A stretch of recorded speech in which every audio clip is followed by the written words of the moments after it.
don't ever think that the world owes you anything, because it doesn't.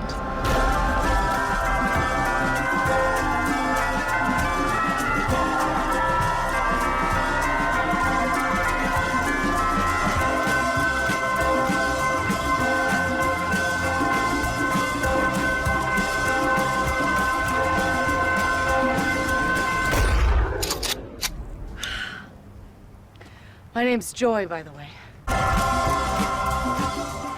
What I loved about Joy, I just found her entire journey was really inspiring. You know, she was told no a million times, and she had this burning desire that, you know, and we take her from when she believes in herself and no one else does to when people start to believe in her, and also following the story of what happens after you've found success. But I wanted to work with David, you know, as soon as David called and said that he had an idea, I was in. I didn't even care what it was.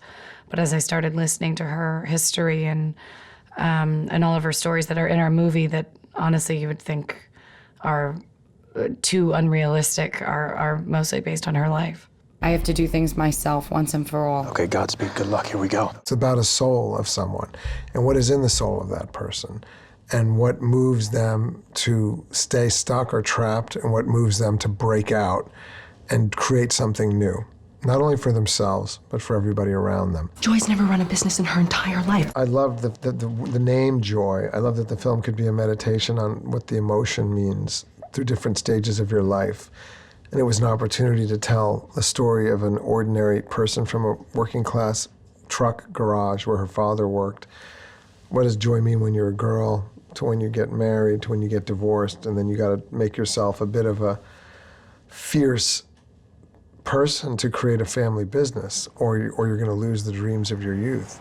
Every film for me is about the details of the way that people live and how they talk and who they are. That's what I find riveting, whether it's The Fighter or American Hustle. That's what's riveting to me about people. That's been our currency in this cinema. You know, it's not been special effects, it's not been violence, it's been the fascination, and it must be riveting, of these people. And then it's the deep dives into their emotions and their heartbreaks and their inspirations. Hi. What are you doing here? I'm returning him to you. I don't want him anymore. What? He's damaged. He has no place else to go. He's been living in my house for 2 years. Oh, Dad, I'm so sorry. But, you know, Tony's living in the basement. Your ex-husband shouldn't be living in your basement. That's not the proper way to be divorced. Okay. I don't know where I'm gonna put you. Dad, don't go in there. Mom's in there. You can have him back, Terry. I don't want him anymore. My aspiration as a writer is to create as many situations that are surprising storytelling, but also give her the opportunity to take a risk where she's scared to go, you know, to do things she's never done.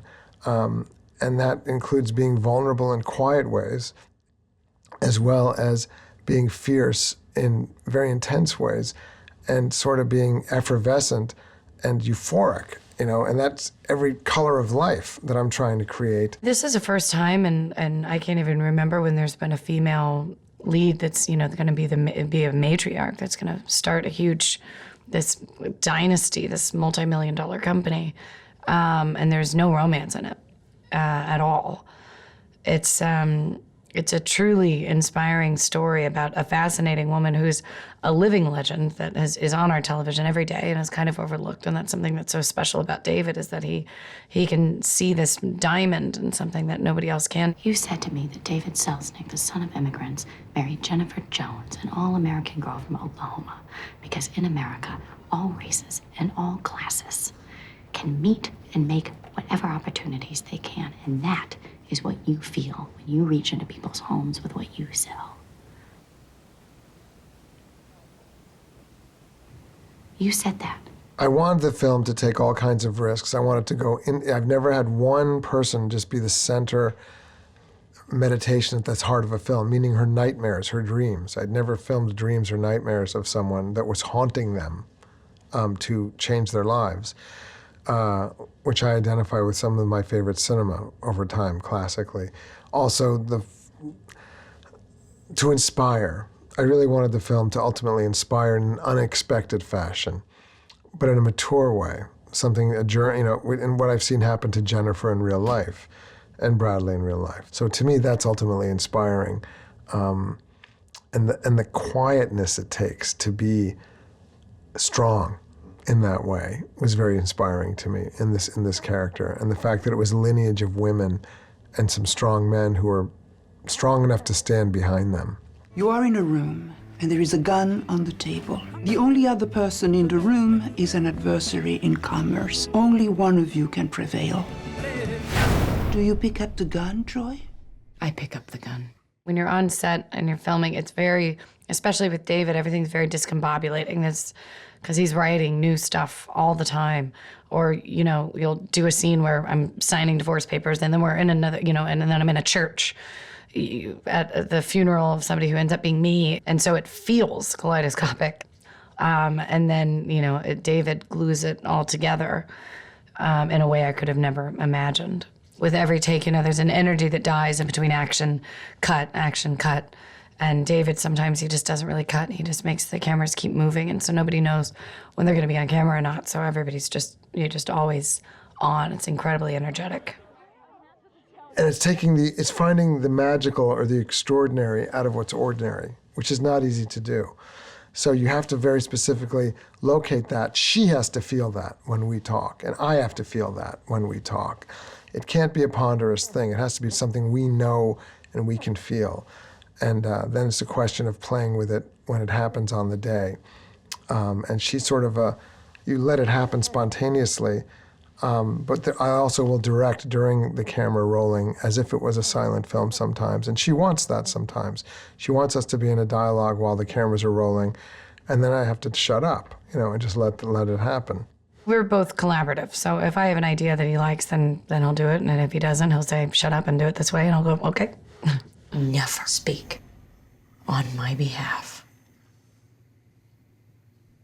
about my business again.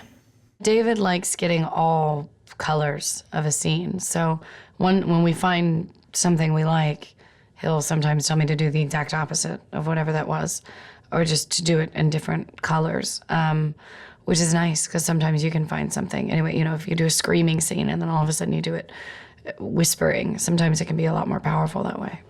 I invented a dog collar that I want to get patented, but I don't think it ever will. I was valedictorian in high school. I got into a college in Boston, but I stayed here because my parents are getting divorced and staying to help my mom. And I help my dad with business stuff. Accountant.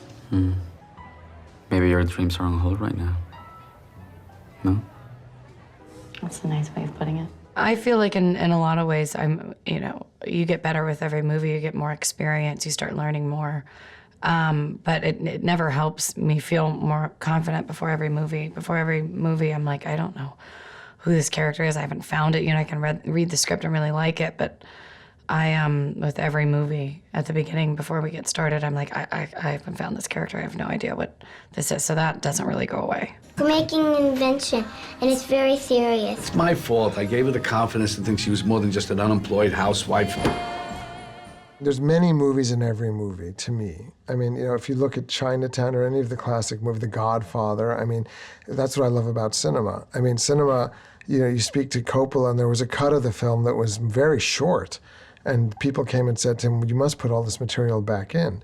So and I just was talking to Quentin Tarantino recently, and it took him a very long time to figure out how to make Inglourious Bastards, because he had whole chapters of it that he couldn't figure out how to fit in or take out. So you think novelistically as a filmmaker. And so we had broad-reaching ambitions, and you're reaching for something unattainable, like all the great musicians you admire and filmmakers. And only by reaching for that do you get pieces of it.